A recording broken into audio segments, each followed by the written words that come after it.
Thanks to all of you for coming out on this beautiful day to be with us tonight and to let me work you for a couple of hours. Tonight we're going to work. Tomorrow at the workshop we'll play. But let me just say a little bit about, let me first say just thanks to this team of people here from the Jungian Society here in San Luis that have put all the work in to make this event happen. Any of you that have ever produced anything know how much work goes behind the scenes. And so we're all indebted to them. So here are some of the topics that this weekend will be, we have a green light to address. And you'll have to put your 2 cents worth in as we go in the discussion tonight and in our interaction tomorrow to make sure you get to talk about these things as much as you wish, but perhaps more than you wish. First, Jung's Copernican revolution in psychology, looking at the radical uniqueness of Jung's psychology. And I do mean radical uniqueness. The significance of the journey to the center in human experience, that is the capital C center, the center that's beyond the ego consciousness. The collapse of the sacred canopy of the pre-modern world and the consequent fall of the great center into the psyche from the heavens. We'll be discussing the 2 centers of organization and consciousness in the psyche. That's the content of Jung's Copernican revolution. He was the first to really realize this living presence in the unconscious that is at least as conscious as our conscious minds and has its own intentionality and its own great knowledge. And we'll be addressing the relationship between the 2 centers, what's been known as the ego-self axis in Jungian thought. Ego-self axis, that sounds kind of mechanical, but it's anything but mechanical, as we will see this weekend. Energy and consciousness in both the archetypal self and the ego. We'll be talking some about the fires of the dragon, which is the most prominent symbol of the archetypal self, in my view, is the symbol of the dragon, both east and west. The symbolism of the all-seeing eye. The meaning of the pleroma, the fullness and abundance in the collective unconscious, which so much of the time our egos somehow forget to participate in. Then we'll be focusing this weekend on the energy and consciousness in the ego consciousness and how the ego can develop toward what we call individuation. What I would say is toward optimal ego development and optimal personality development. We'll spend time talking about the autonomous complex and how it relates to the energies of the archetypal self, those fiery energies. We'll be thinking about the phenomenology of the energy, compulsion, and false consciousness in psychopathology. We're going to be putting emphasis on the flooding of archetypal energy as being behind all compulsions, and in my view, all psychopathology except that which is created by physical, organic illness. We'll be having a chance to talk about the epidemic of personal and social pathology and the epidemic of grandiose acting out in our culture and around the world today. It's an amazing and scary phenomenon. We're going to spend a good bit of time talking about energy and consciousness and spirituality and the phenomenology of the spirit. We're going to talk about mystery, the experience of ecstasy, the experience of miracles, the experience of illumination. So I'll put it in your lap to make sure we get to touch on all those things in the time we have together. Tonight, I'm just going to be focusing on the context of this idea of the ego-self axis. I'll address a little bit about the classical Jungian view of that, and then I will address the question of what I think Jungian psychology needs to do going forward, and I will give you the basics of my approach and my mapping of the process of the building of the ego-self axis. So let's jump in together, and we'll take a break in about an hour. I don't know how far I'll get by then, but we'll take a break in about an hour, and then we will, after 15 minutes or so, we'll come back, and then if there's anything further that I need to say, we'll do that, and then we'll open the floor for discussion. Is that all right with you? Okay, good. Jung's discovery of the collective unconscious in the sense that we mean it today, I believe, was a function of where he practiced clinically, where he did his clinical research.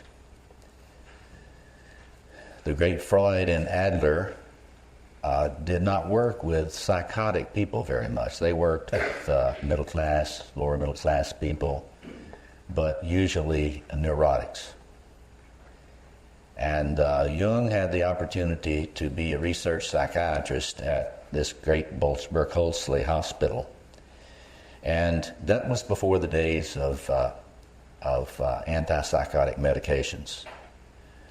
And so I don't know if anybody here is old enough to have been in a mental hospital before the days of the antipsychotics, but I was too. I worked in a hospital similar to the one that Jung worked in. And in that condition, you hear a lot of the collective psyche talk. And of course, those people that think that's only gibberish, because they have no theory of the collective unconscious, just simply want to medicate it out of existence. But Jung was a pioneer. He had the attitude as a psychoanalytic scientist that every phenomena you need to find a place for understanding every kind of phenomena. And that's one of the basic cornerstones, I think, of Jung's psychology, because we don't want to shrink science to make it fit our data. We want to expand our science so that it can study all the data. And so after later in his life, he realized that these persons who were struggling with these forces, he noticed that they were struggling with huge forces that were assaulting them from within. Today we would call those archetypal forces, archetypal images, and so forth. So according to Jung, Jung came to believe that, like many other psychology, ego development is very important. But from the very early days, he began to develop this idea that there are two centers in the psyche. One is the developing ego center, which is, if it develops okay, a person becomes to have a normal life, they can actually differentiate themselves somewhat effectively from the pressure of the archetypal images and energy in the psyche.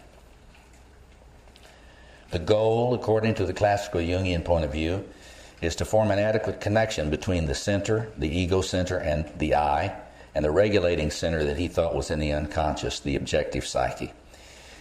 Much of the time in Jungian psychology, this process of relating those two centers, which we talk about tonight as the ego-self axis, was dealt with in terms of the concept of the transcendent function.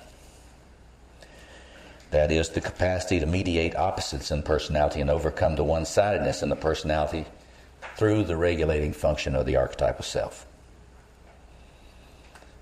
That this process exists, this transcendent function, that is an automatic, a mechanism in the psyche which is paying attention to your dynamics more closely than you are. And it monitors how one-sided you are. And the archetypal self, through the transcendent function, will put pressure like a gyro on trying to balance your opposites in the psyche. This is both good news and bad news. The good news is that in the classical point of view, there's something in you that will try to arrange for us to balance the opposites, to help us move toward wholeness. In other words, if we're too nice and passive, a process is going to mobilize in the unconscious that's going to arrange for us to run into aggression. We're either going to meet it in an unexpected way in ourselves, or we're going to meet it in others. Usually it's both. In other words, from a classical Jungian point of view, you can assume there's going to be enantiodromia, enantiodromia, the reversal into the opposite. That is, Freud said, the repressed shall return. It's the same kind of idea. Whatever is lost in your shadow is going to come back. It's going to knock gently at first. The bad news is, some people neglect, is that if you persist in being asleep and unconscious, the unconscious mind, through the archetypal self, through the transcendent function, will up the ante. First, you're going to get a telegram. Then a letter. And you can think of all the ways these communications come. They come in a variety of ways. Then you get a larger package. And if you wait too long, you're going to get a smart bomb from them.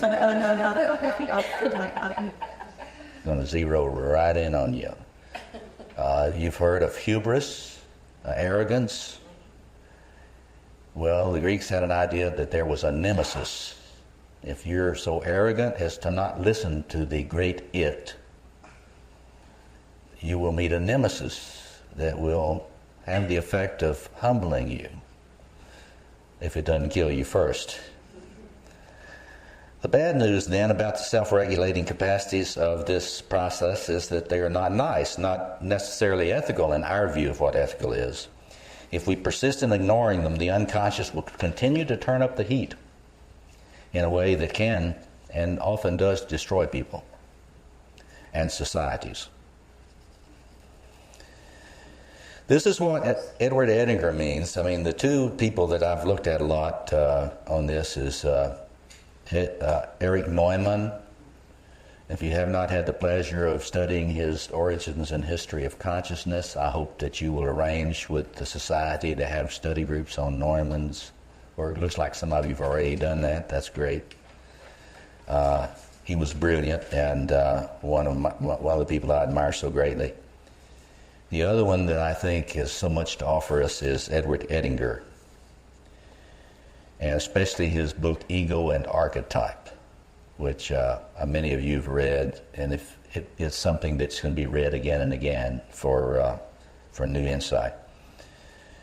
That this archetypal self prompting us is what Edinger means by the unconscious God or Yahweh in the psyche, which is not necessarily always kind and loving. This is the awareness that the archetypal self, when ignores, will become a destroying force in the life of the ego consciousness. So Jungian psychology, it has an ethics, but it's an ethics of awareness.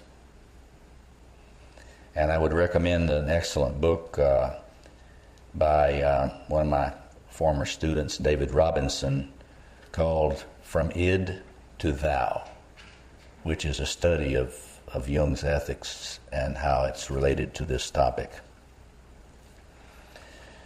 We wake up or else. This is the assumption Jung operated on. We maintain our unconsciousness at our own risk, and the risk can be terminal. Jung's classical position is no more romantic about the psyche than that of Freud. Both of them, in contrast to New Age interpretations of Jung, had a dark vision of the prospects for the human ego, shared by Edward Edinger. Those who assume that all will automatically go well in the psyche are wrong.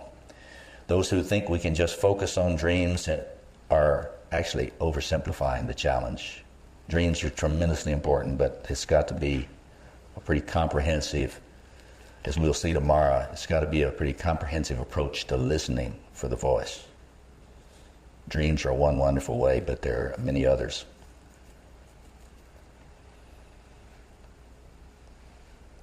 Religious traditions also, that you've studied, many of them, knew that getting in touch with sacred energies was not something that humans should do without tremendous care and respect.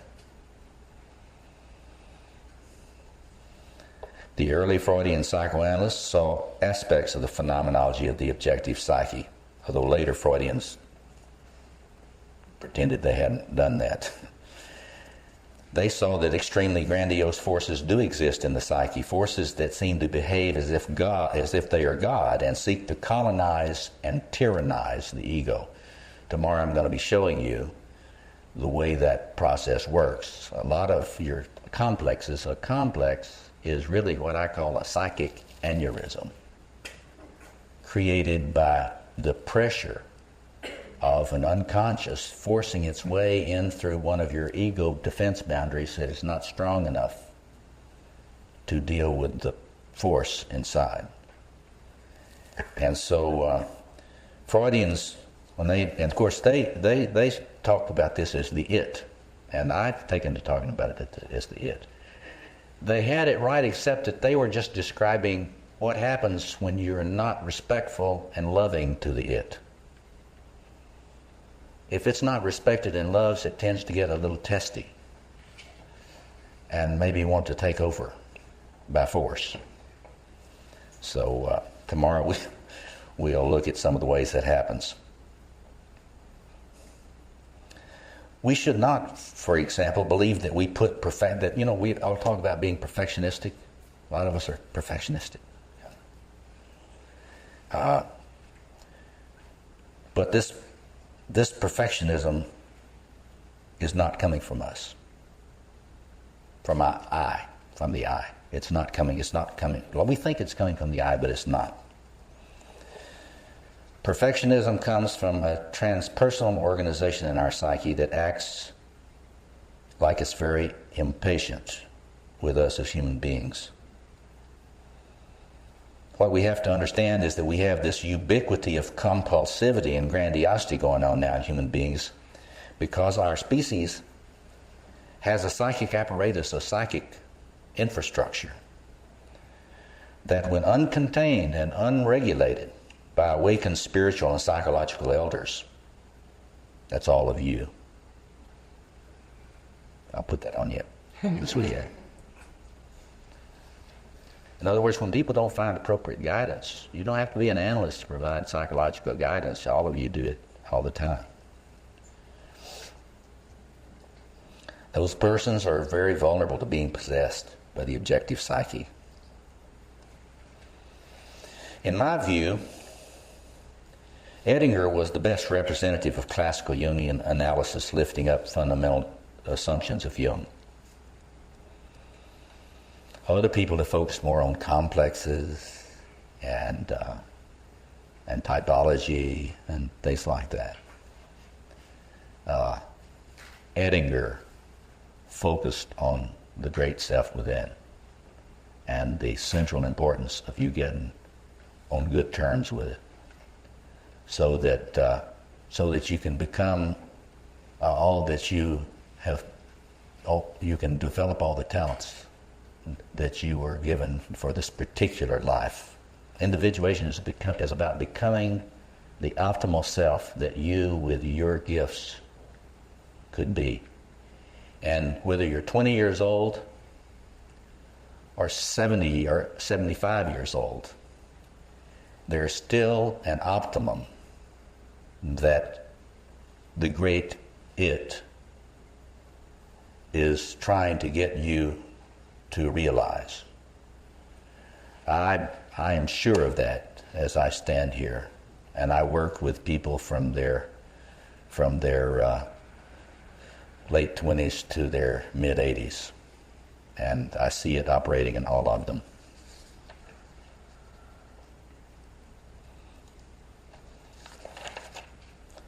Skip some of this here. In his book, Ego and Archetype, again, that I mentioned, he attempts something he seldom did, to be a theorist, be a theoretician.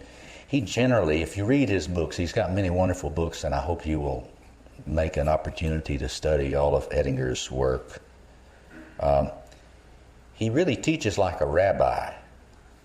He'll get the text, he'll get any particular, whether it's a Greek philosophy text, or the Old Testament, or the New Testament, or Jung's Mysterium Conjunctionis, and he will be focusing on the text and explicating it like a rabbi.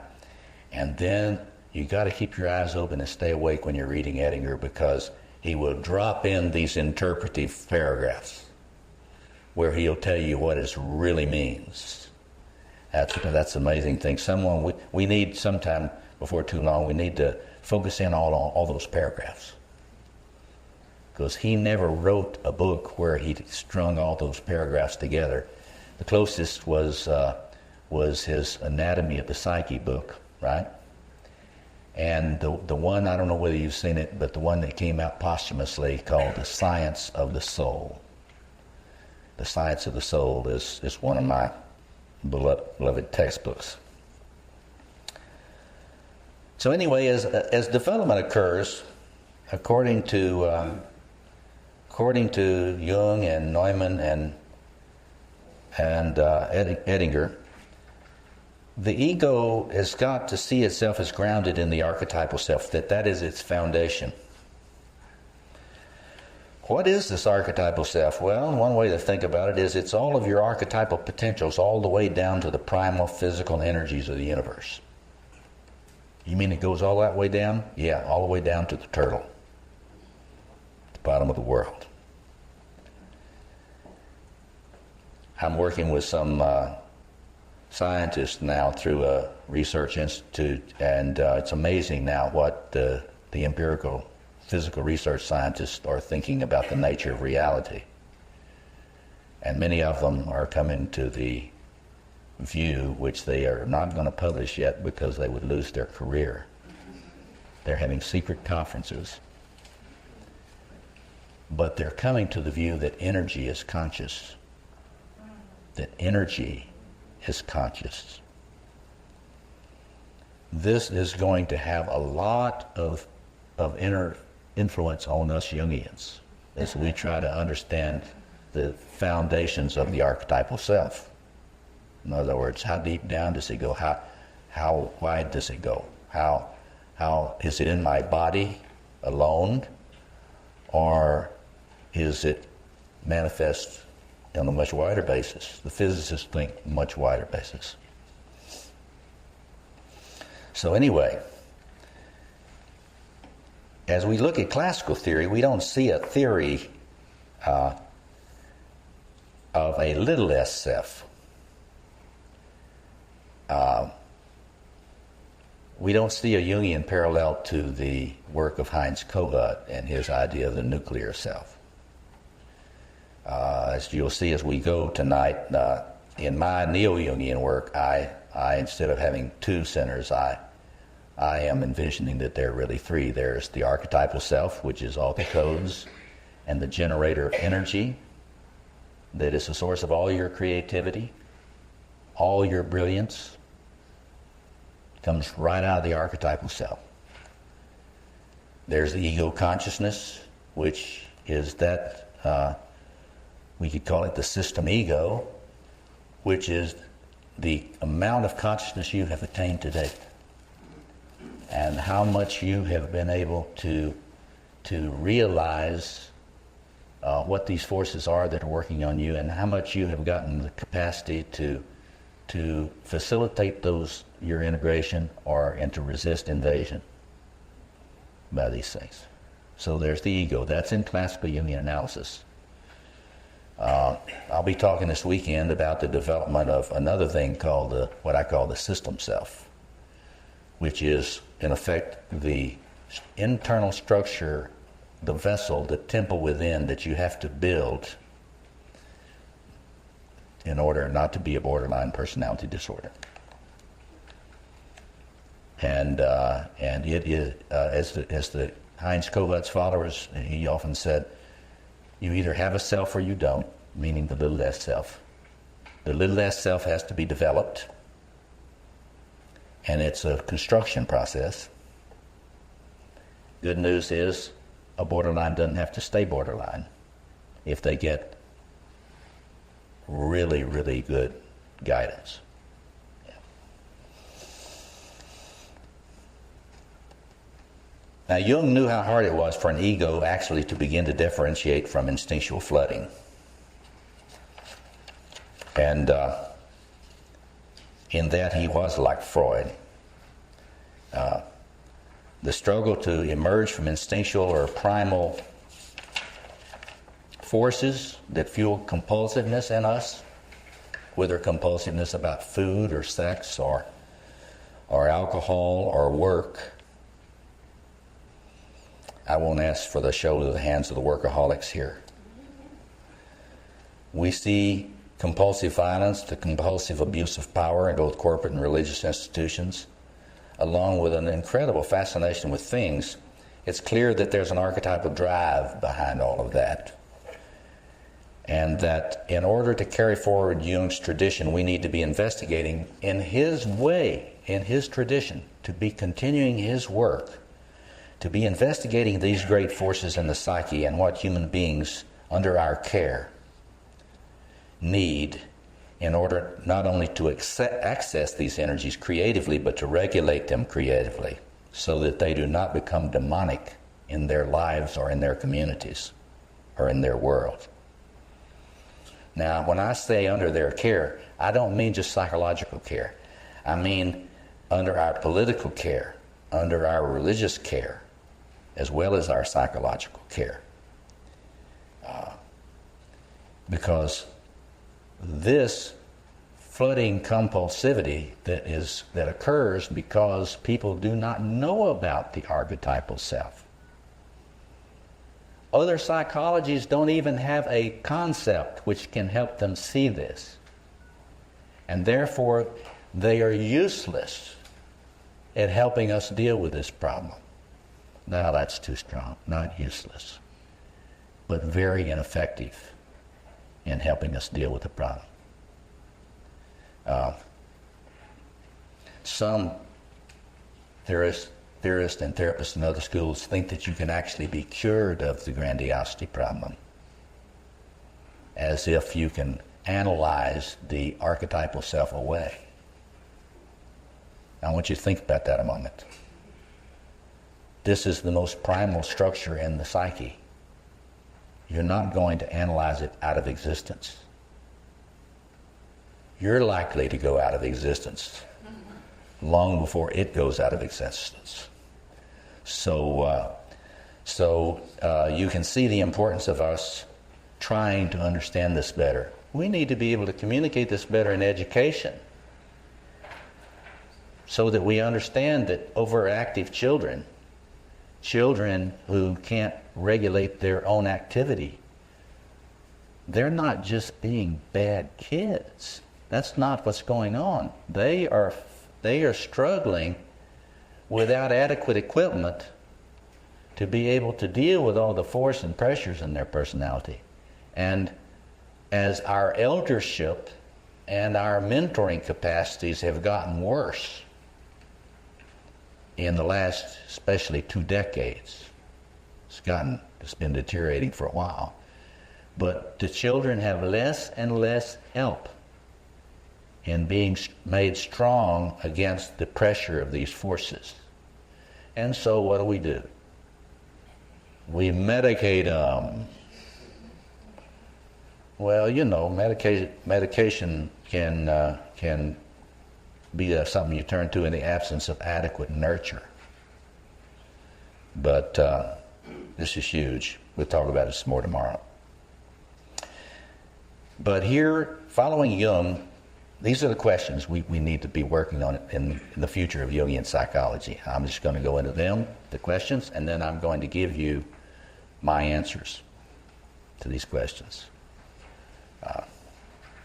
Following Jung, we need to ask the question, what are, in fact, the deep structures of the human psyche? What are they? How are they organized? You see, this is a scientific task. Jungian psychology, contrary to what some dismissers would like to think, is really a psychoanalytic science. Edward Edinger calls it the science of the soul. And his idea was that Jungian psychology was actually the most important science for the future of the human species. And we'll get into that more later. What relationship exists between these questions are key questions, and I hope you can concentrate. I know it's late, but concentrate on these questions because that's what we're going to be trying to answer. What relationship exists between these and the ongoing processes of evolution, of human evolution? What relationship exists between these deep structures and human epigenesis? That is, in what way do they relate to normal developmental process in human personality as the individual moves through the life cycle? In other words, we need to have a sophisticated archetypal psychology of normality. You need to have a psychology of the normal and then the optimal before you formulate your psychopathology. Otherwise, you go into a therapist's office and all they can see is what?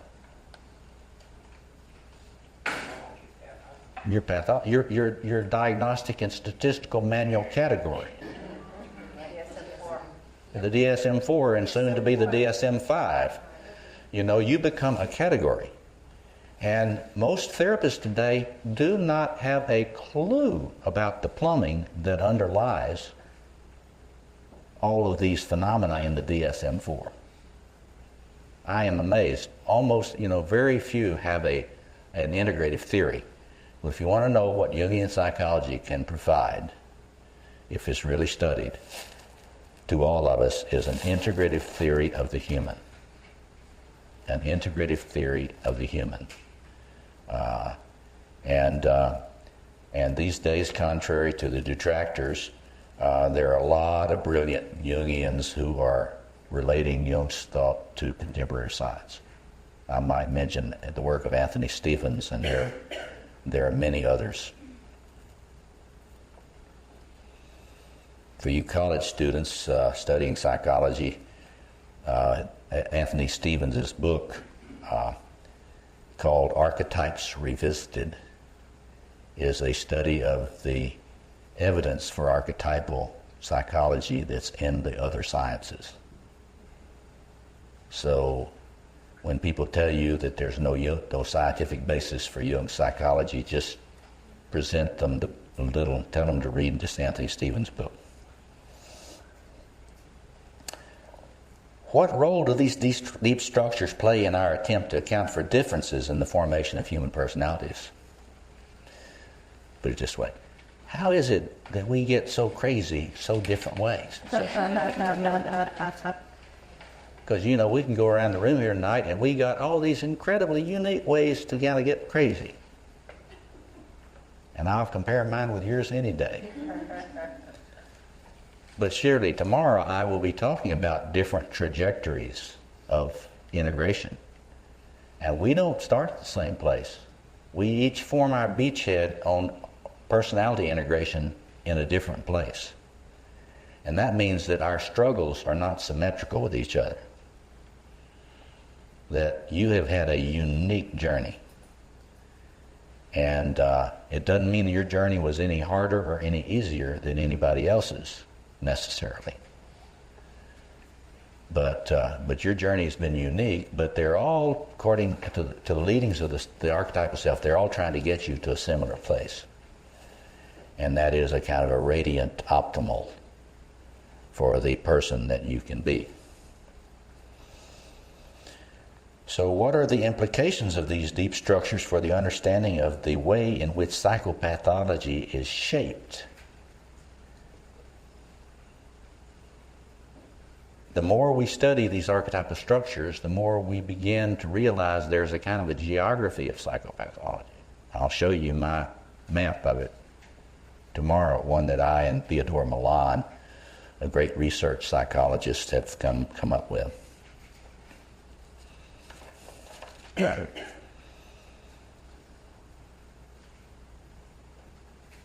What does the human cultural, social, and interpersonal environment need to provide to the developing personality as evocation of nutriments for the optimal deployment of the information stored in these archetypal potentials? In other words, what should a culture or a religion try to provide to the developing self in order that it will have what it needs to optimize? That's what we ought to be asking all the time. Now, this next one is a bit of a hard one. What is the relationship between these deep structures and the human experience of subjectivity? Now, what is subjectivity? That's the way you experience yourself from the inside. I say, what is going on in your conscious mind? If we were to kind of map your thoughts during a week, and we just kind of looked at the content of did a content analysis of your thoughts during the week, that would be what I like to call your chronic subjectivity. Now, what's that got to do with Jung and Jungian analysis? Well, Jung was radically interested in this question. And we need to continue his interest today. We've got to be better at mapping the experiences of subjectivity. And he believed that the most important task in analysis was to help people become critical of their own subjectivity. That you've got to be able to look at your, what I call the chronic subjectivity. Like, am I chronically up? Or am I chronically in a low-grade depression? I sometimes say to people, do you run hot? Do you run too hot? Is your tachometer running over the red line? Or is it hard to get the thing out of idle?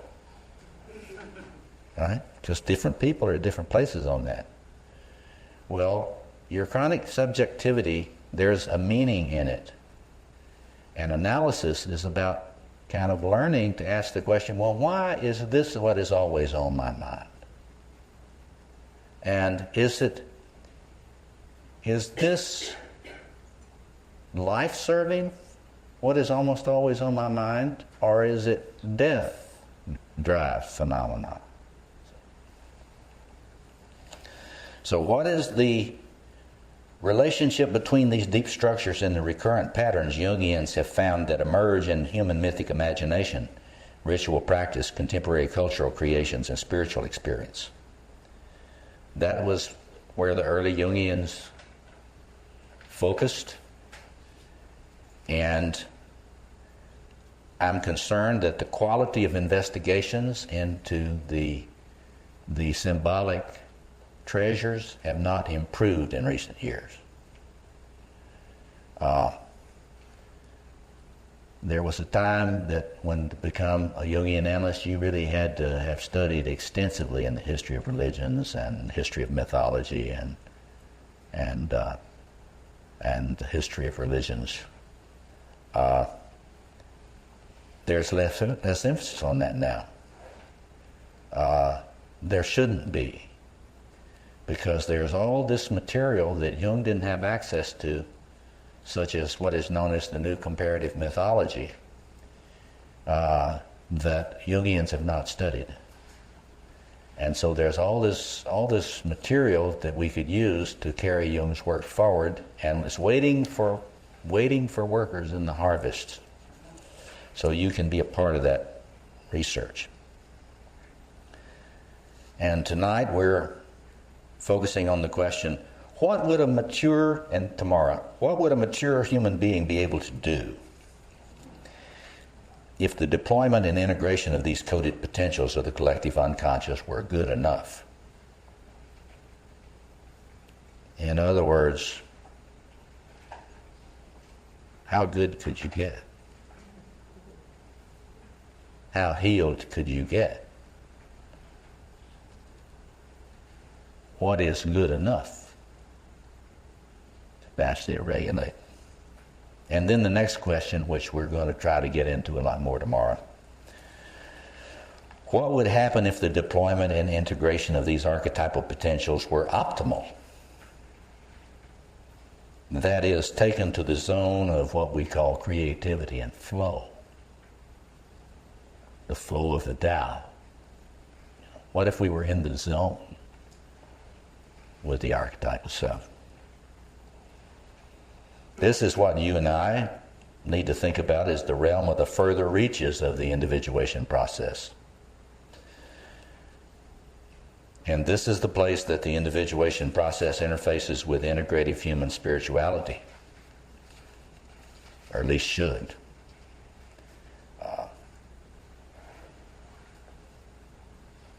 We'll be talking about ecstasy tomorrow, and I'm going to give you a little short introduction about that later tonight.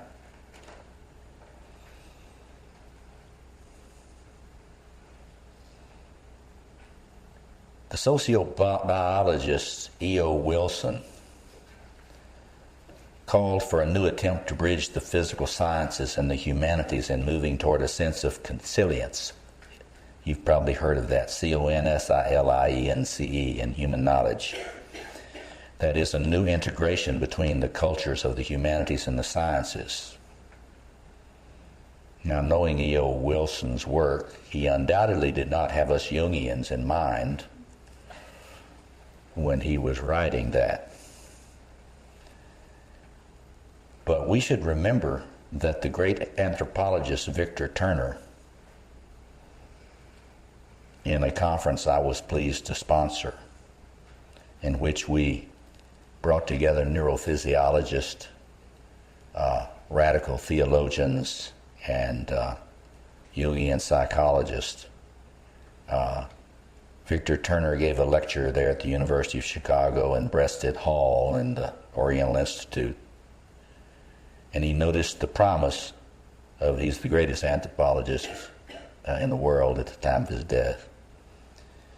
He noticed the promise of Jung's psychology in facilitating just a bridging of inquiry between the two cultures. If you want to see his lecture, which was called Body, Brain, and Culture, it was published in Zygon, the Journal of Religion and Science, 1983, number 18.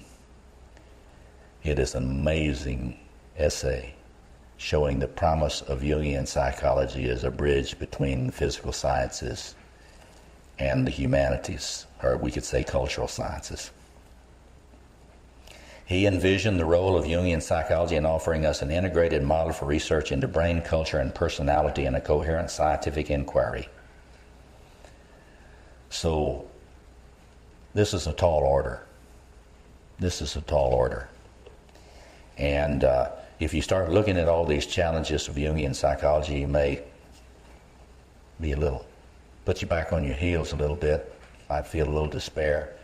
But that's why I say tomorrow we'll play, not work, because you have to play when you're dealing with that kind of theory. You got to have fun. You got to get into the sense of play and play with this stuff, or it will be too intimidating for you to approach. So I'm going to start now and give you my answers to some of those questions, and just in outline form. And we'll spend the rest of the weekend trying to put a lot of flesh on it, get into your experience of this process and so on. So the following is a brief discussion of what I believe to be the trajectory toward the optimization of personality that's possible as Jungian analysis aids an individual in the individuation process. I focus especially on the task of regulating archetypal energies, since that is what's threatening to destroy us as a species. The domination of our species by unconscious, grandiose forces leads to the arrogance of our politicians, of our bankers, and it leads to the impulsive move toward war instead of searching ways to make peace. It leads to the abuse of children by priests and others, therapists and clergy.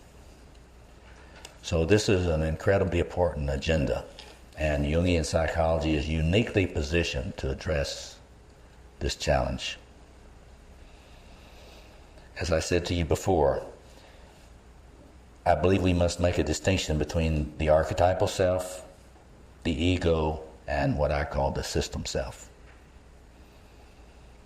Because the archetypal self is the dragon. It's huge, hugely powerful, full of fiery energy, and full of the codes for development, and tends to be very impatient that we move on and we don't camp out on the side of the road on our developmental process, that we don't get lost in cul-de-sacs.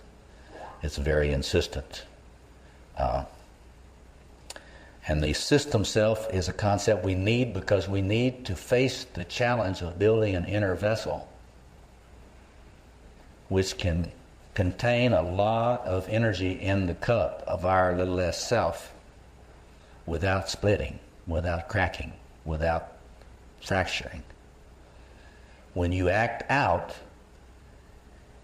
by eating too much, drinking too much, talking too much, whatever way that you act out, we all have our favorite ways. You think about your favorite way of acting out, your preferred way of self-destruction. We've all got it.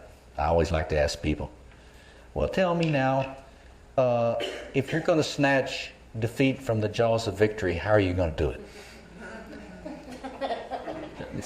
And you know what's interesting? People know. And that's acting out. So we need to be able to, we've got to help people face up to this task of building this inner temple, this inner vessel, this chalice, the real grail. The real grail has got to be something that actually forms inside you to contain all this energy and keep your ego consciousness from being flooded and drowned out so it can't function. We'll get into that a lot tomorrow. But what happens is, if the flooding of the archetypal energies is so strong, the ego cannot do its job. What it does, as Freud saw so clearly, the ego will start lying to make up a story about why it's doing what it's doing. It's like a really bad alcoholic.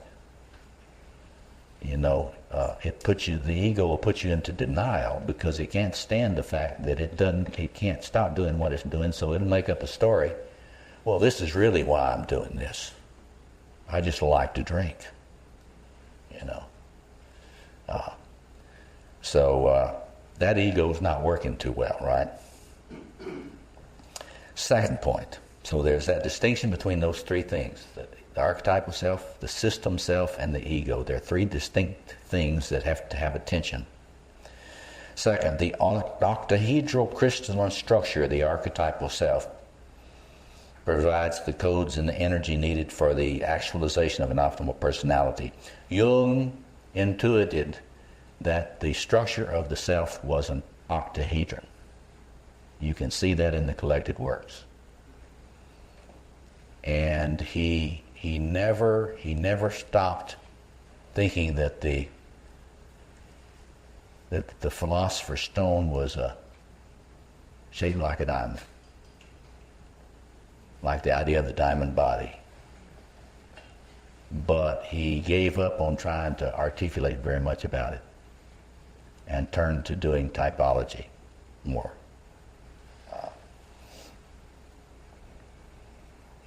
Number three. So 1, 2, 3. The human personality must be scientifically conceptualized. That is, scientifically conceptualized. There are other ways to conceptualize it. But if you're going to conceptualize the psyche scientifically, you need to use systems theory. The personality is a natural, complex, adaptive system. There's a whole science of complex adaptive systems. Our personality functions like other complex adaptive systems. So if you want to get an understanding of the machinery of your personality, you study complex adaptive systems. It is a natural system of potentially elegant, even beautiful complexity and radiance. That would be what would happen if you get to your optimum. Your complex adaptive system would be tuned so highly and into such a zone that it's very radiant and very beautiful. And that's what is possible. That's a scientific way to say the ecstatic life. So you can conceive of this scientifically, but it's really about living the ecstatic life. So I disagree with those people that think some people are just destined and their individuation just means to stay where they are. There's something about an elitism in that, you know. Those people, you know, who are not analysts, they may not get where we analysts get. That's yeah. The thing is that any system, this is what's hopeful to me, because you look at a severely ill person, a lot of people will triage them and not see possibilities for them. Triage them, you know, like just medicate them. No psychotherapy for you. But my dictum is any complex adaptive system, including a very crazy person, with effort can become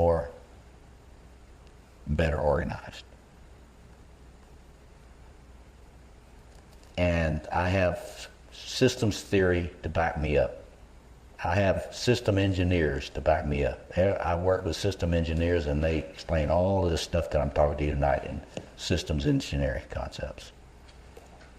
That's promising, actually. Because it wouldn't be long till we could push back a little bit at people that say we're not scientific. So when we refer to the developmental achievement of maturation and individuation in human personality, here's what we're referring to scientifically. An actual increase of system integrity in the system self that manifests the characteristics of increasing system integrity as it does manifest in all natural systems.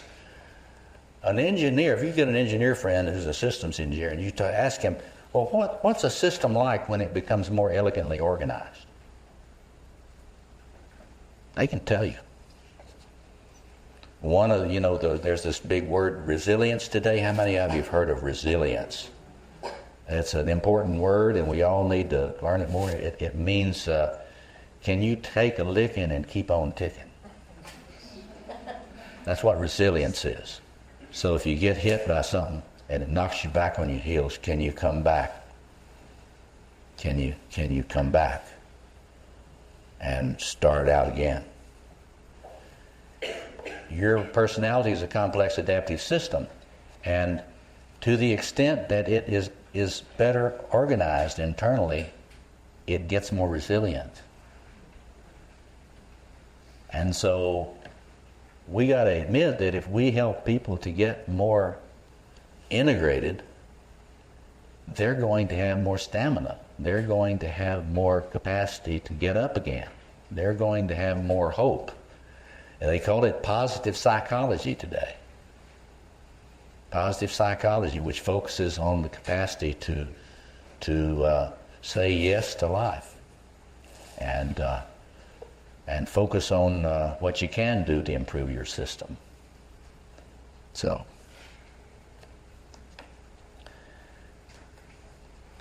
This increasing system integrity manifests in an ascending spiral toward optimal complexity. You've seen these archetypal images of the spiral. All these mythic images of sacred mountains and geometric images of the pyramid and octahedron. The historic human obsession with pyramidal structures is an externalization and projection of the archetypal codes for optimal organization. So in my view, as many of you know who've studied my work know, that I think that the four faces of pyramid and octahedron reflect the alchemical vision that optimal transformation and personality integration requires the balancing of the four elements. If you read Jung's Mysterium Connectionis, it's all about balancing the elements and being able to get to the point where you can realize the fifth element, the unification represented by the philosopher's stone, by the lapis. Translate that, it means that there's a possible oneness that can develop. It already exists in the archetypal self. It can exist in your system self. That is your potential. And as we think about your development spiritually and psychologically, tomorrow we'll be getting down the trenches and get dirty a little bit about where are you on this stuff, and what's keeping you from getting more beautiful, psychologically speaking, maybe even physically more beautiful. These four elements, in my view, which must be balanced, reflect an intuition of these four archetypal systems, which I believe to be the building blocks of the system self. They must be delineated, evoked, accessed, and brought into creative synergy through increasingly conscious intervention of a conscious, aware ego. So what does that mean? It means you put some effort into it, you can understand which sectors in your personality, which ones of the four elements in your personality are causing you the most trouble and getting more beautiful. There's a wild card in there somewhere usually, right? We talk about the missing fourth function in typology. That works in these archetypal structures as well, a lot of parallels.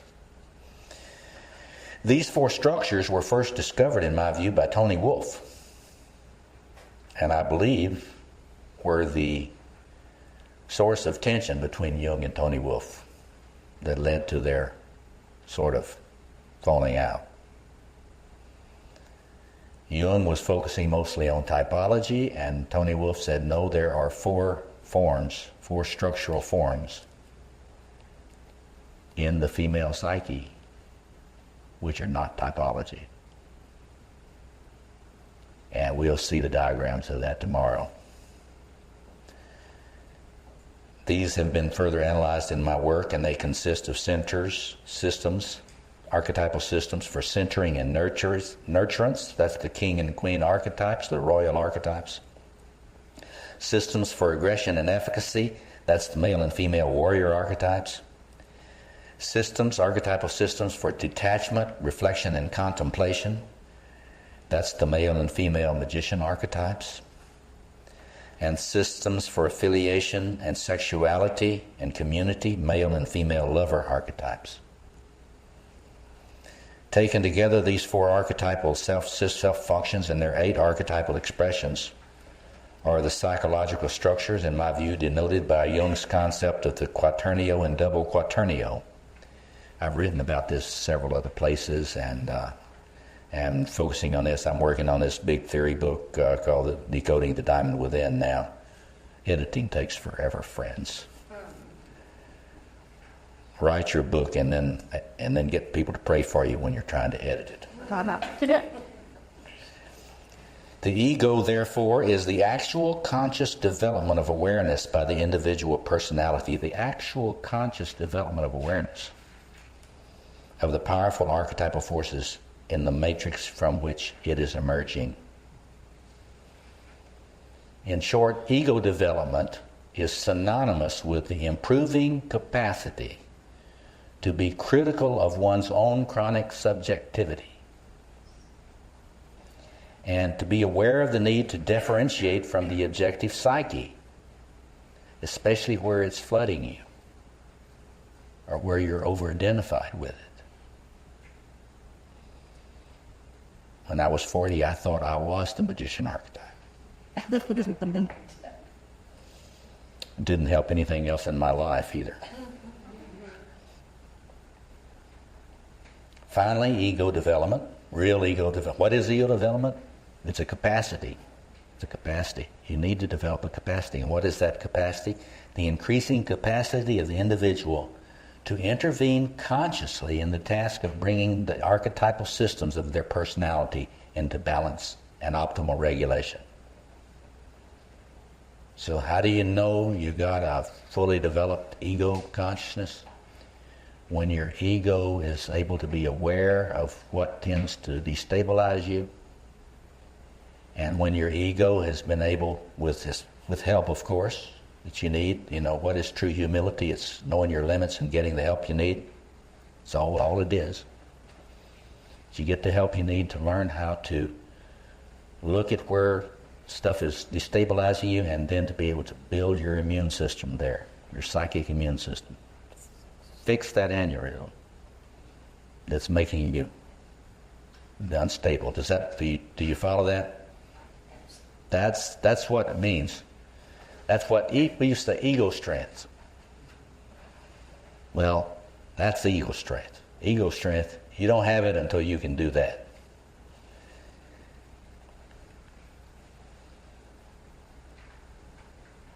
This is required for the development of the capacity for regulation of intense affects, that is emotion, intense emotion. Emotions function like gods and goddesses. They come in and take over. Rage or falling in love. And so we have to regulate that intense affect and that compulsivity, and that will enable us to achieve mature attachment in our relationships and much more human relations. It's easy to have an archetypal relationship with another human. It's usually pretty disastrous, but it's easy. It's very easy to fall into that. It's another thing to have a human relationship with intimacy, with human intimacy with another human being. That's the pinnacle of evolution. And that's being proven now by brain researchers. The highest attainment is this capacity for empathy and compassion. It's the last thing to develop in us as a species, to develop fully, and the first thing to go when you start to regress. Think about how we treat those we love. Number 9, we should conceive of all chaotic personality and relational pathology as resulting from the colonization of the system self by intrusions of archetypal energy, which have not yet come under adequate regulation, and therefore are functioning as psychic aneurysms which disrupt the integrity of the system self. Thus, the lack of an ability to differentiate ego awareness from the inner other of the objective psyche, from the archetypes, result in archetypal transferences and projections that issue in immature, here's the fancy $300 word, self-object fusions. That means codependent. It's cheaper to say codependent. But it's a real business. It's a real business. And so many people, if they have a sex addiction, this is what's going on. They're having archetypal transferences which are extremely powerful and result in compulsion and result in immature and usually destructive mergers, codependency with others. Does that compute?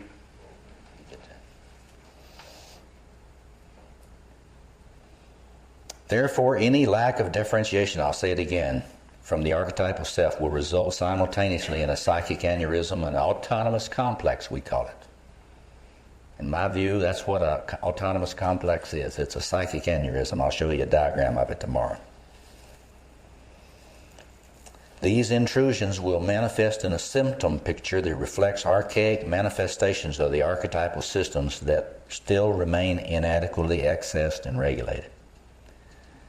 So if you look carefully at your complexes and you ask what is the archetypal energy in that complex, that will tell you which of those archetypal energies you really need to focus like a laser beam on trying to work with.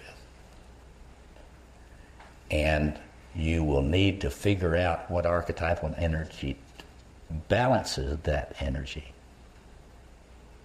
And so at the same time you can work on pushing back some against that energy, trying to find a healthier, more advanced, mature level of expression of that energy. Let me give you an example. Say a man has a rage problem. I push them to become more calmly and maturely assertive. I don't try to make them passive. I say, your rage is wasted warrior energy. It's deformed warrior energy. You need to learn how to be assertive. You don't know how to be assertive. If you knew how to be assertive, you would not need to rage. Rage makes you ineffectual. It makes you destroy your world and your relationships. Do you follow that? But you also need to find out what's the opposite of where that's coming in, and then you need to strengthen that opposite, because inside your internal gyro, that's the way it works. Inside the archetypal self, the opposites are balanced. Always and everywhere, they are balanced. And so that's why we turn to the archetypal self to try to get into its organization, try to be more like it in terms of its internal organization. Hold on, we're going to take a break in a minute. Then.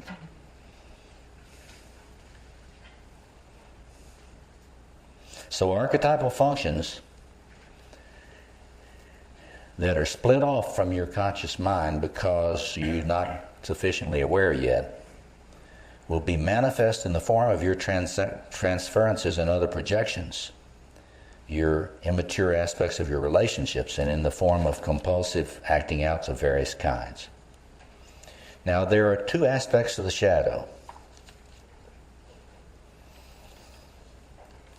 Two distinct aspects, and we can talk about this in more detail tomorrow, but it's very important to think about this. The first part is the question of what is the unrecognized archetypal merger present in your chronic subjectivity.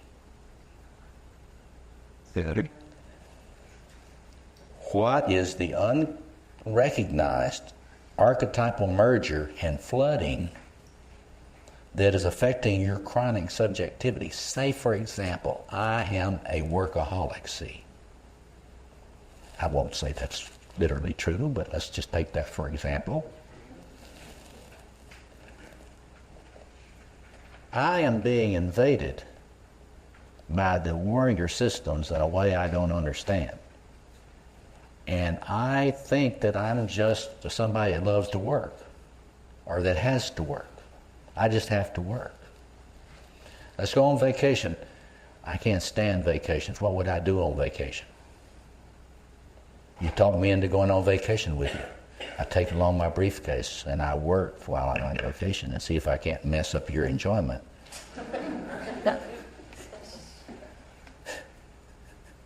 Because I, honest to God, do not know how to play. You could hold a gun to my head and say, Robert, you've got to play. And you just have to shoot me. I was Scott. I used to be that way.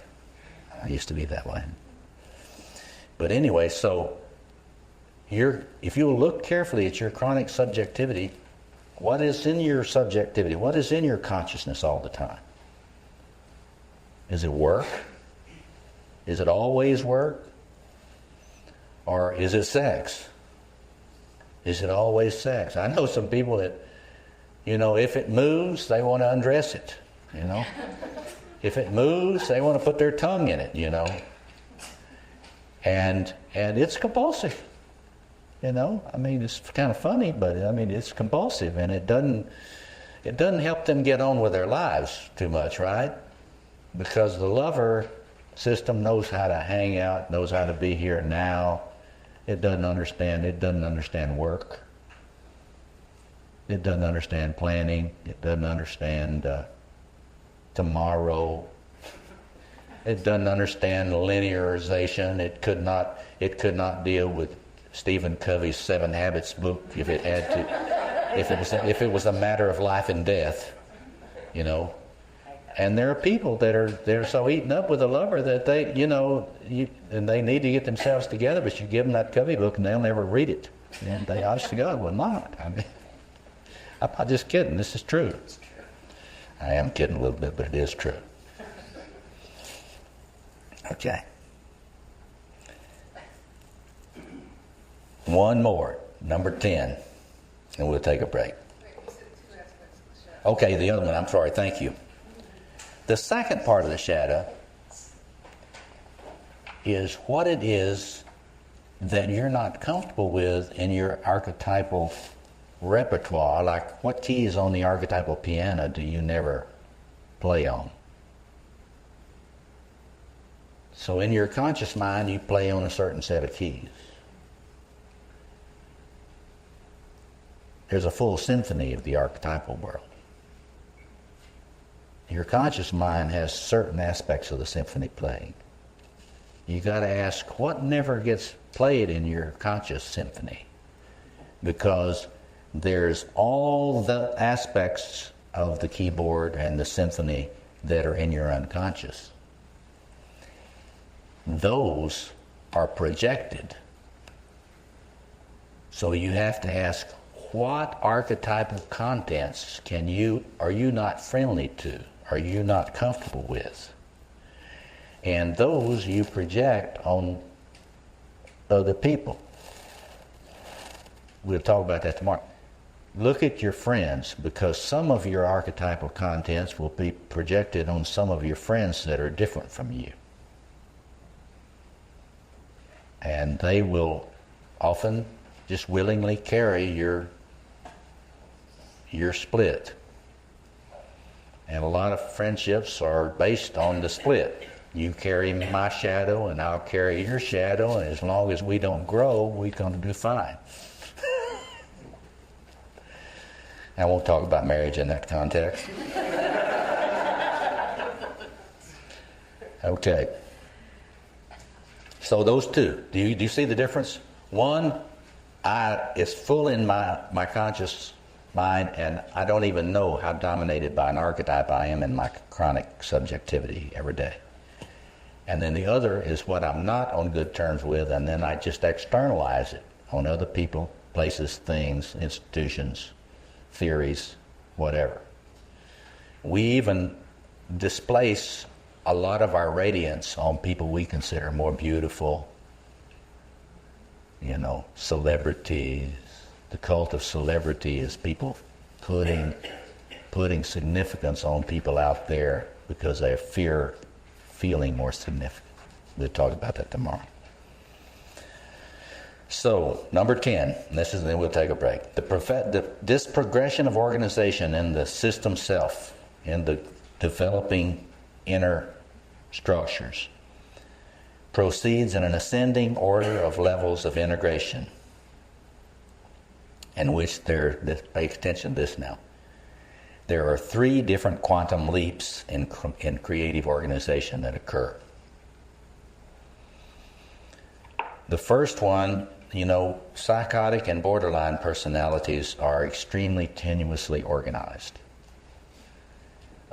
it does not. Their level of they have organization. They have it, but it's very fragile. It's very tenuous, and so the slightest insult by the external environment will cause them to have a precipitant regression, often into a psychotic episode, maybe a flagrant psychotic episode. But there's organization there, but it's just very vulnerable to being destabilized. Now, with appropriate care and adequate care and therapists who care, friends who care, those persons can get more organized. And what happens, there's this thing that I call the fulcrum point of organization. And that is when they have been able to do enough work and they've gotten enough support and internalized enough order that they can stop being borderline. That actually happens, even though people today don't want to help them too much. They want to medicate them and forget about them. But there's still some of us that believe in doing the psychotherapy with severely disturbed people. So psychotic and borderline have not reached that fulcrum point yet, but when it reaches that threshold, the organization of the system self will move to a far less chaotic organization that'll manifest in, now believe you me, this is progress, they'll become a personality disorder.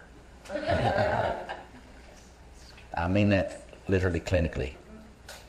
You will move from being horrifically disorganized toward an organization that can be recognizable as a personality disorder.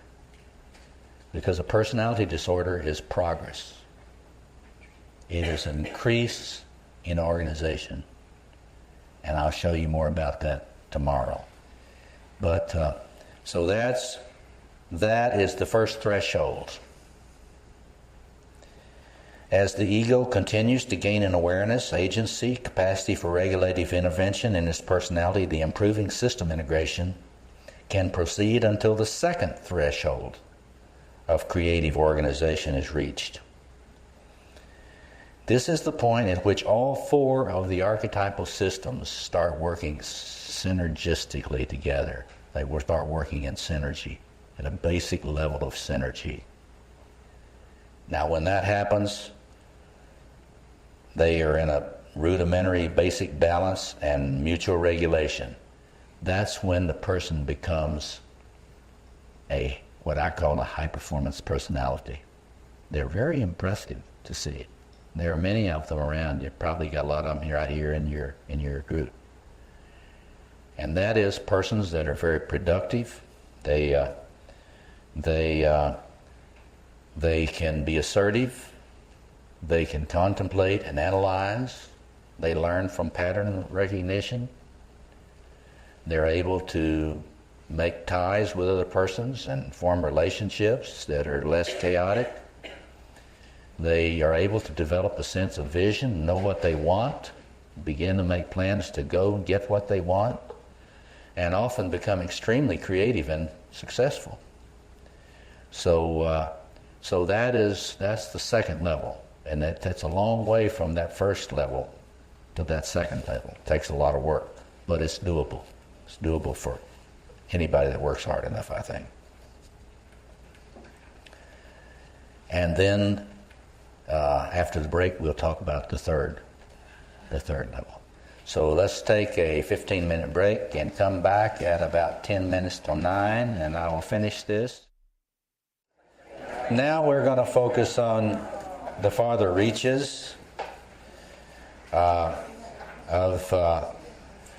development, and we will try to spend a lot more time on this tomorrow, especially in the afternoon. So a person whose system self has achieved that second threshold is capable of creativity and high levels of effectiveness in a wide variety of fronts. This is what I call a high-performance personality. She knows clearly what she wants. She's spent a great deal of time reflecting in depth on her values and her vision for her life. She has a basic ability to focus on effectiveness, self-understanding, and emotional intelligence. Radiating vitality and a sense of possibility, her charisma is fueled by the power of the archetypal energies that she's accessing and utilizing without experiencing severe self-fragmentation. She's regulating pretty well. This second quantum leap in personality integration is an enormous achievement. By bringing the four archetypal systems in a synergistic balance, she's crossed that second threshold. This balancing has allowed her system self to regulate and channel more archetypal energy than at any previous level of organization at previous time in her life.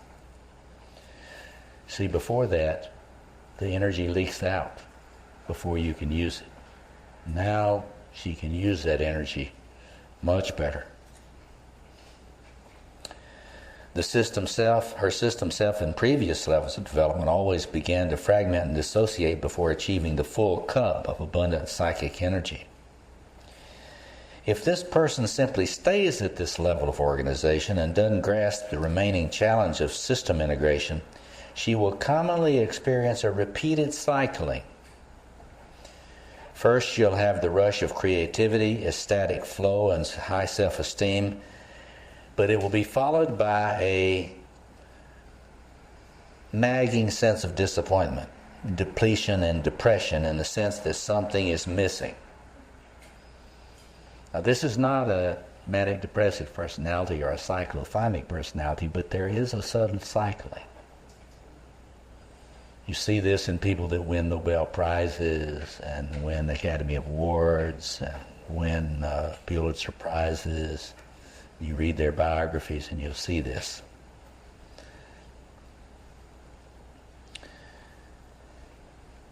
So no matter what creative achievements they achieve, even with a high degree of excellence, a sense of deep and sustained fulfillment elude her. In summary, this person can't sustain her experience of flow except for brief periods. The cycling, this mild cycling she undergoes, will be repeated over and over again and will be interpreted by her as indicating that something more is required of her in order to experience lasting satisfaction. I'll have to win another Academy Award. Or for a man, I'll have to build another successful company. See? Or some parallel to that. The cycling she undergoes will be repeated over and over again, will be interpreted by her as just indicating that more needs to be achieved. In spite of her charisma, her power, and her impressive achievement, this high-performance person has a haunting sense of a fundamental lack. The French psychoanalyst Lacan made that a big part of his theory, the lack. The lack. William James talked about this constant longing for something more. That nagging sense that Peggy Lee's song talked about.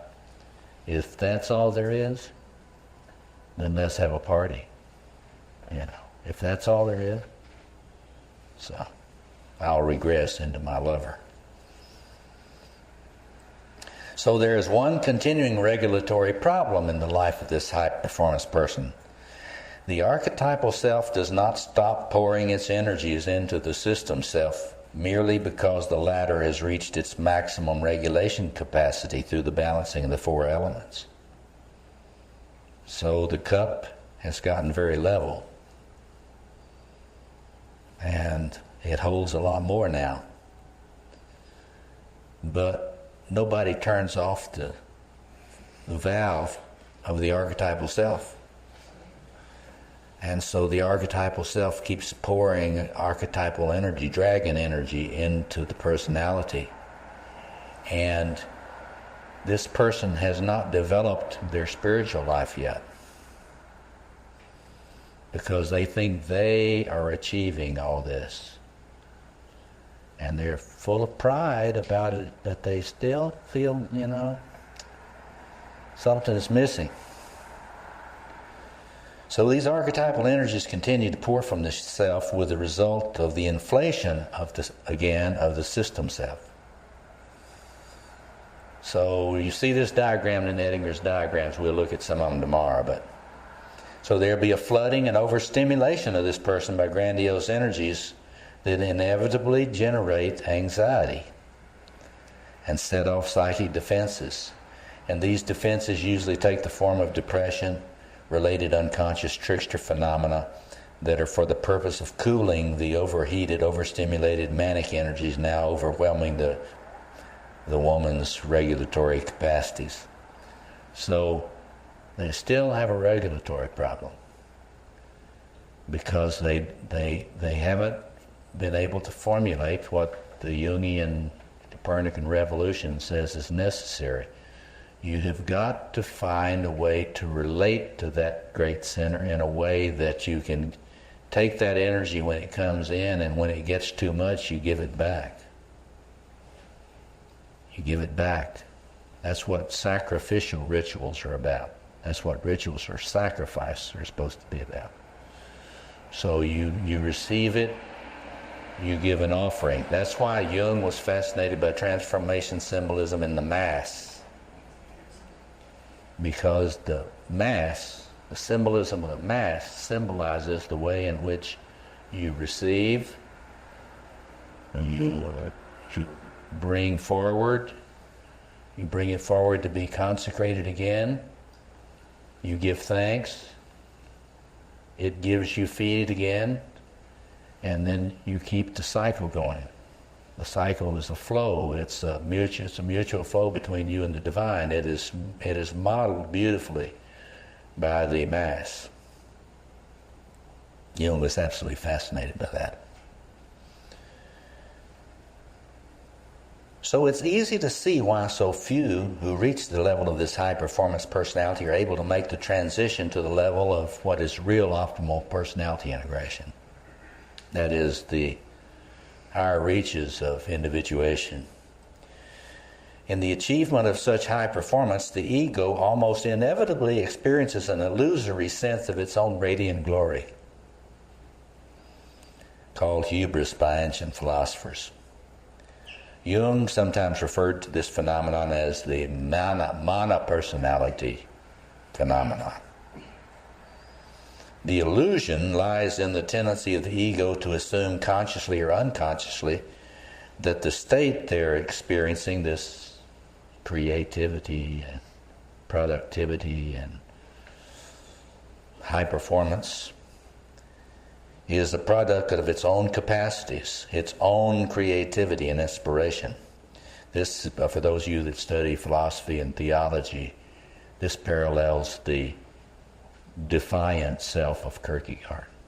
Kierkegaard's defiant self parallels what we're talking about here. The very achievements of this personality, the very achievements make it more difficult for them to attain the final and most important psychological gnosis or illumination, the ecstasy of the possible human.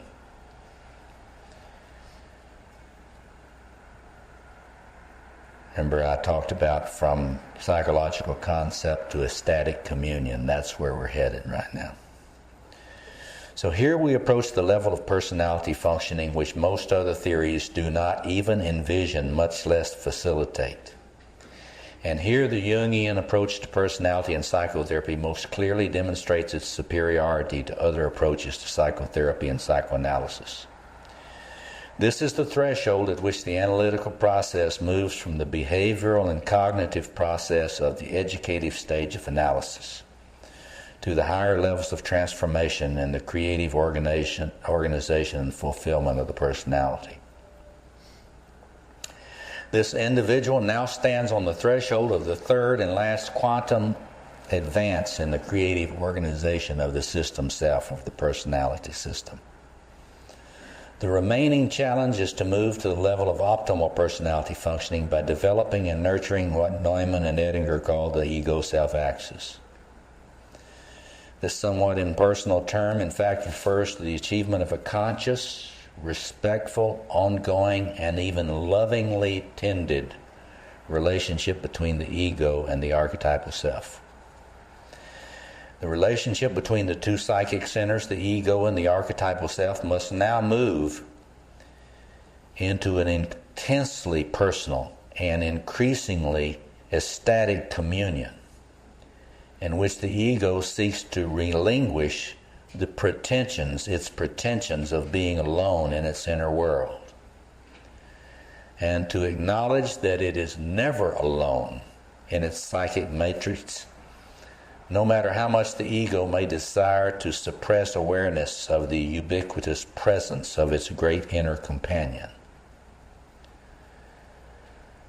This developing intuition of the presence, with a capital P, of a powerful and significant inner other is interpreted by non-Jungian psychologies as a manifestation of ideas of reference, hallucinatory experiences, reflecting regressive, paranoid, and near-psychotic mental states. Why is that? This is because those psychological theories lack an understanding of the very existence, structure, and function of the archetypal self. They have no meta-theory that can account for this except by pathologizing the experience.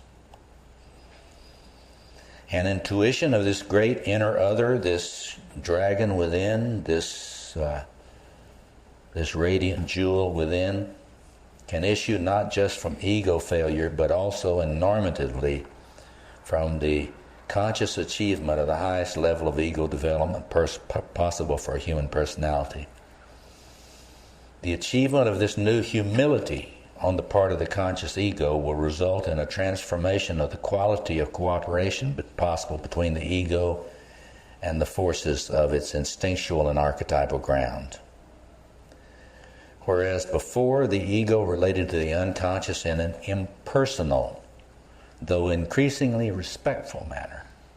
See, as you work on this stuff, you gradually begin to realize, well, it's kind of important that I be more respectful toward the unconscious. But one still has not formed a personal relationship with it. And it's astounding to me how many analysts I know who really do not have a personal relationship with it. They have an intellectual relationship to it. Though increasingly, it grants, now this personality grants to its inner companion at least as much consciousness and volition as it envisions for itself. That's a huge step. Instead of saying that the archetypal self has potential consciousness, which some people say. I think that's funny. The archetypal self has potential consciousness. No, it's us that have potential consciousness. It has powerful, radiant, wide-reaching consciousness. The ego begins to realize, in a manner markedly different from previous stages, and this is the beginnings of humility, that it has never really owned its creative products and achievements. It thought it owned them, but it never really owned them. The realization now dawns on her that those achievements have always been, in fact, a product of an inner partnership, however unconscious she's been of this fact. And that's true of all of us. We have been creative in many ways, but we thought we did it. See? And therefore we are sort of handicapped in our capacity for gratitude.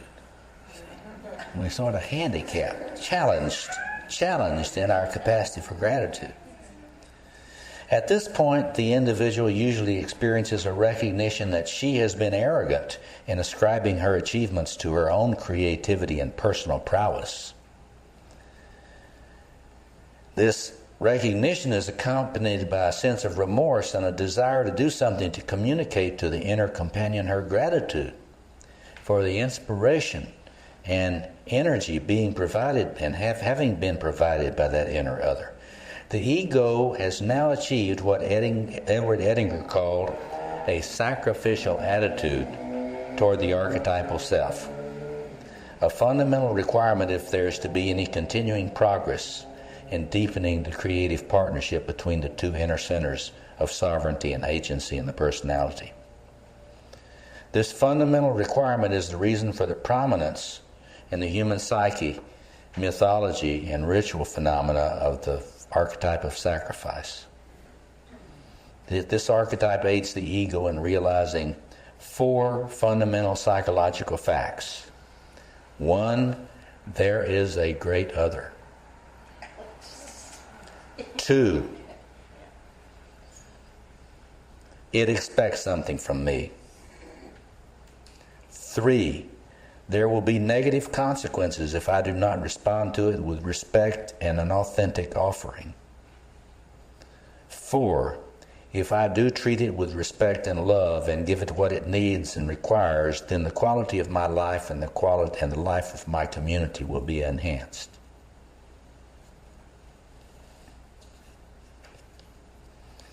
The emergence of gratitude and the development of a sacrificial and loving attitude enables the individual to move decisively toward the formation and nurturance of an optimal ego self-axis. Through enhanced communication and cooperation, the flooding of the ego by archetypal forces is drastically reduced. And that's where calmness begins to come in. You have more access to energy, but instead of it making you anxious, you get calmer. Think about what you've studied in advanced spiritualities about that.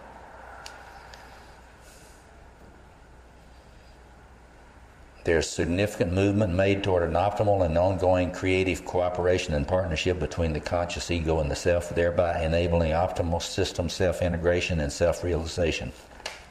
Now to summarize and finish this. Both the sovereignty of the ego and the sovereignty of the self must be respected and actively protected. For this optimal state of self-realization, this radiance, this ecstasy to be realized and sustained, the ego must cultivate the awareness necessary for practicing the capital P presence of the inner other. This, of course, requires careful attention to dreams and the ongoing practice of active imagination and other ritual practices that enhance the capacity to sustain ego awareness of the presence and activity of its powerful and luminous partner. This is the essence of what some have called seeking to live the synchronistic life. Living the synchronistic life. A life in which the ego strives as far as possible not to fall back into the illusion of being alone and unaided in its individuation task. It's the mischief of the ego to feel like it's in exile and alone. And it is unconsciously intentional. So those people that talk about the dark night of the soul when they're abandoned by God, that's a construction of the ego. It is always present in your body, in your mind, in your soul. It's closer to you than you are to you. And so we have to face up to this self-destructive refusal. One of my analysans talks about as his refusal. Became very aware during his active imaginations of his stubborn refusal of the good that was being offered him from the unconscious. That's honest now.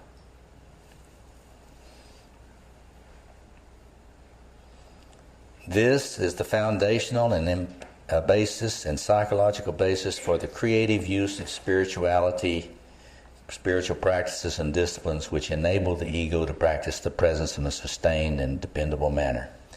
It is this interface that makes the positive integrative collaboration between psychological and spiritual disciplines so promising and fruitful. This elegant state of being is attained through loving the dragon, the great id, the archetypal self. This state is the pinnacle of ecstatic fulfillment of the individuation journey. So I thank you for listening tonight. So.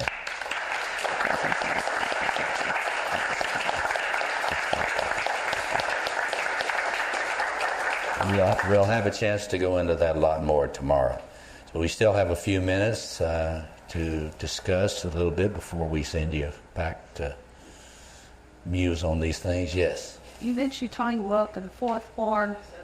Yes. Say your name and just say your question. You mentioned the fourth form by Tony Wolf. You can tell us what they were. Well, I'm going to show you tomorrow. They are the mother that I call the queen. The Amazon that I call the warrior woman. The Hetera, which is the lover woman, the lover companion. That's the woman that can make you feel like you're the only thing in the world if you're a man. She's very good at that. And the medial woman, sort of the priestess woman. Yeah, that's four. That's four. Mother, Amazon, Hetera, and medial woman. Well, queen is my version of that. I was just giving you the parallels. I had come to these things and then realized that Tony Wolf had seen them first. And I'm happy to acknowledge her as my mother in the tradition. So tomorrow I'll show you how I think she was right and how some of the stuff she didn't understand some of the dialectical opposites in the psyche, but she sure got the structures. And I always said that somewhere in her attic in Zurich was a manuscript where she talked about the four structural forms of the male psyche. Now Edward Whitmont took her work and came up with his version, which I'll show you tomorrow. But it's a little funny, but so there it is right there. Four structural forms that have to be brought into synergy. So other questions, comments? Yes? We were talking about ego and the dark night of the soul. Yeah. I didn't quite catch that. What's your name, sir? I'm John. Okay, John. Well, what I was saying is that there are a lot of people that say, "Come by here, Lord, come by here," and they say, like God is not already here. And they'll say, "Well, God has absent God's self. God's left me." And I know that is an experience of the ego, but I don't agree with the premise upon which that interpretation of that psychic space is based. I think that the great it never leaves you. It's always closer to you than your bone marrow, as Mohammed said. So one has to get to the point where one can ask the question, well, and this is key to spiritual practice and doing this work with the archetype self. You got to ask yourself, well, what's going on that I shut it out so much? Why do I put so much energy into not being aware that it's with me? What's going on there? That's kind of interesting. That's kind of fishy. You know, I mean, you got to. So we got to figure out, just like that guy I mentioned to you, who got conscious about his refusal to receive the gifts, the bountiful harvest of the unconscious, because we do that. And so you can think about this and tell me your answers tomorrow, but why do you think we do that? Well, why do you think Why do you think we put so much psychic energy into not knowing about all the riches inside? That's a mystery. That's interesting. Because if you or I opened to all the riches and mystery and treasures on the inside, we would just about pop. That may be one of the reasons. That may be one of the reasons it kind of scares us. See? So, but tell me your theory about that tomorrow, yeah? The structure of the ego is strong enough to sustain it in order to then claim it to be responsible. I think you're right. I think you're right, and I think that's one of the things that we have to be aware of is either whether you're a therapist or just an individual working on your own personal growth and your personal journey. You gotta understand that your psyche has some wisdom in its defenses. And if you are not ready yet to be looking into the face of God, then it's good to kind of be like Moses and kind of go behind. So, but does that mean that you're condemned forever to have to be locked out? I don't think so. I think there's evidence that there's not a high percentage of people that get to that level of development, but there are a lot of them numerically. There are a lot of people that go to this, that integrate that fifth element, which is that connection to that transpersonal other, that the most important friendship they'll ever have, you know, and that's something that can happen to you. I mean, it's just that you got to become patient, you know, and take it one bit at a time. Yeah. I know earlier, I love you work with your digital archetyping, and you said at one point that that's the archetype basis underpinning most therapies. Oh, yes. And do you think that it's changed years got when you learned it say there for most therapies? Most professors and therapists are shooting up with the magician archetype. High as a kite. Yeah, high as a kite, and they are kind of jealous and they kind of want to hoard it, and you know, I understand how that is, but I wrote an essay that I'll try to republish before too long called The Self and the Shadow of the Healer, in which I talked about the way in which having that magician archetype so powerful in the therapist's personality. Most of us Jungians have a lot of magician. I mean, everybody in this room has got a lot of magician in their personality, or you wouldn't be here tonight. There's no way in the world you would be here tonight if you didn't have a lot of magician in your personality. They couldn't have dragged you out here tonight. So don't just say it's just a therapist. It's everybody in this room. So what you got to remember the rule: whatever is dominating, that's part of your shadow. If you don't understand how powerful it is, so a lot of therapists don't understand their magician shadow, and then they project other stuff into the unconscious or on other people, and so do we. I mean, it's like whatever's dominant in your conscious mind, it will deform your ego consciousness some, and then you will project all that other stuff on other people until you can get up the courage to welcome it home, in the homecoming, in the great homecoming, you know, of the psyche. So, yes, Wayne. My name is Francesca, Okay. and you mentioned that in developing this relationship with the archetypal self, that it could be accomplished with dreams and active imagination and other rituals. What are some of those other rituals? Well, we'll talk about that more tomorrow. I'm a great believer in you're taking responsibility, each one of you, for developing your own creative ritualization. And that means, let me give you just one example. I'll just give you one example. this ring. It's a talisman for me. So throughout history, people that want to maintain their consciousness of the great other create talismans. Now, a talisman is something that, I share that with you tonight because you need to know. But usually you create your own ritualization, your own symbols. And the things on your desk can be symbols, and nobody needs to know but you what they are. Your house can be loaded with symbols that your friends that are not interested in Jung will come in and think, oh, that's one of these crazy Jungian homes. Look at that. got all this stuff in there, some weird stuff.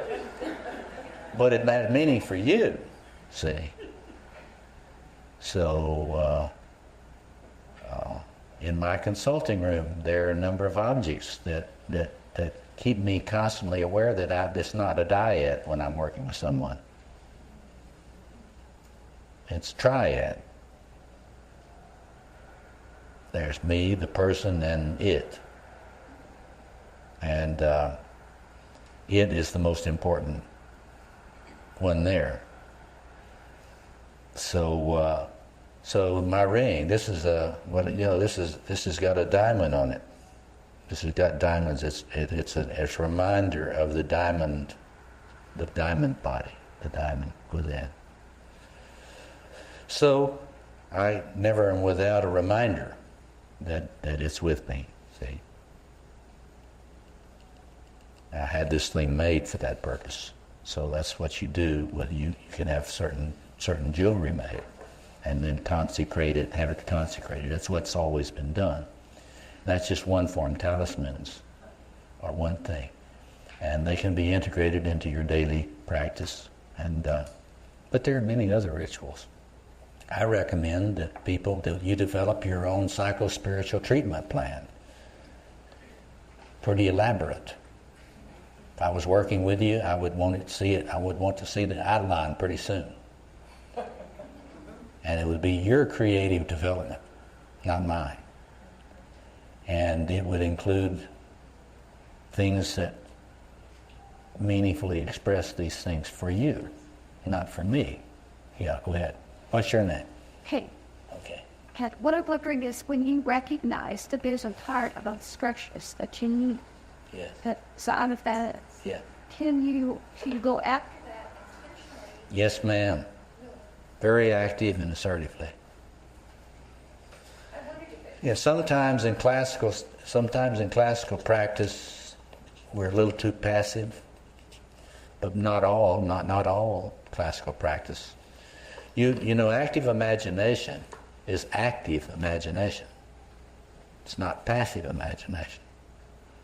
So tomorrow we'll talk about, don't forget, I'll talk about active imagination. You can do active imagination with any of these sectors, with personifications of any sector. And you can actually ask the personification of that sector that you need to access more for mentoring. And if you write dialogues with it, it will actually give you advice. Spooky. But it's what I like to say. You don't believe in all this hocus pocus? Okay, let's just have you practice it and see what happens. It's empirical. You can find out for yourself. You don't have to take my word for it. We're out of time, but I'll take one more. Back here, did you have your hand up? Okay. Anybody? Over here. Okay. RJ. Okay, RJ. I'm just curious what you would do if you had carte blanche of a project to do or a way to implement some of these ideas, and if it would be with younger people's students, teachers, that was their carte blanche of a project that you'd want to do. Just curious. Carte blanche. Oh, that overstimulates me. I could fry in this juice. Well, I would,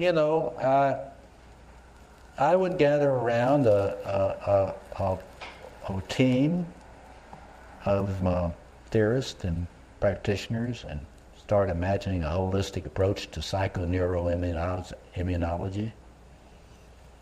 And I would start having a think tank that was focused on this business. There's a lot of rich people in the world now, and they ought to become important. They're merely rich. They could become important if they would fund such a project. And there are actually people that are beginning to work on this kind of thing. The HESA Institute, the HESA, HESA, Human Energy Systems Alliance, is an institute that I work with. That's an international institute, and we're trying to encourage scientific research on a number of these problems.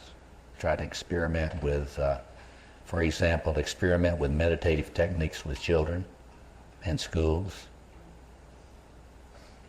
A lot of the lack of performance by school children is because they're experiencing too much anxiety because nobody's taught them how to meditate. And you know what happens when the anxiety level is too high? You can't listen. Your brain shuts down. It actually shuts down. You cannot listen. And when your anxiety level is high, you can't think very sophisticated. Your thinking becomes very bad, simplistic. And when your anxiety level is high, you tend to be too aggressive. So a lot of the behaviors of our children that are keeping them from being able to perform well in school is because a lot of the traditional supports that used to exist to help kids work off their energy, that they have fewer PE programs now, right? They have less time in school, so they have less attention by adults. And they have large classes, so they don't get as much one-to-one with a teacher. There are many wonderful teachers out here, but they don't get the support they need. But we need to experiment with teaching meditation to children, young children. The early reports on this is they pick it up quick, and they start being much more calm, and they start being able to think and being able to sit in their chair a lot easier, even if they're boys. So anyway, I could spend a lot of money. And we wouldn't run out of things to do. Now, the hopeful thing is that there are a lot of wealthy, smart, committed people that are trying to find ways to be helpful now. So not all the news is bad. I'm not a despairing man. I'm hopeful. I'm not an optimist because I know I pay attention to how much of an epidemic this flooding of archetypal energy is. Jung and Edinger thought there was a chance for us to generate, and this applies to each one of us, to generate enough people who are actually reaching out to the archetypal self and creating a kind of bond that can serve as the herald or the harbinger of a new consciousness. They were not optimistic about it, but they saw it as a possibility. And you know Sheldrake's 100 monkey theory? Yes. You think about Sheldrake, and you think about how many Jungians there are,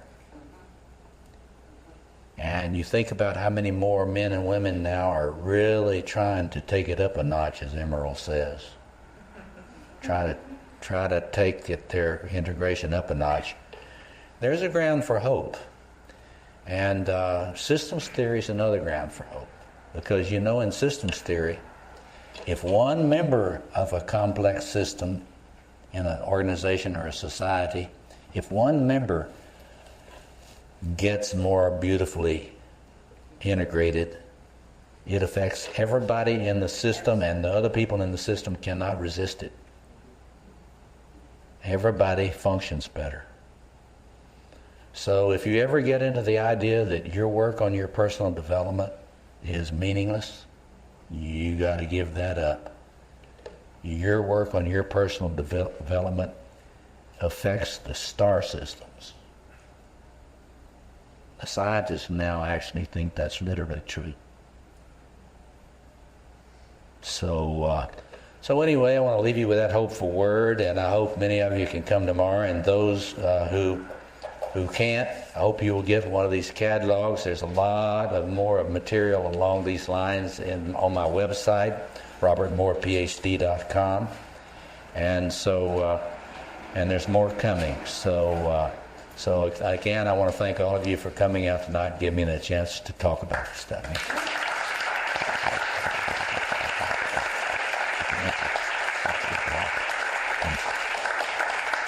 See you tomorrow.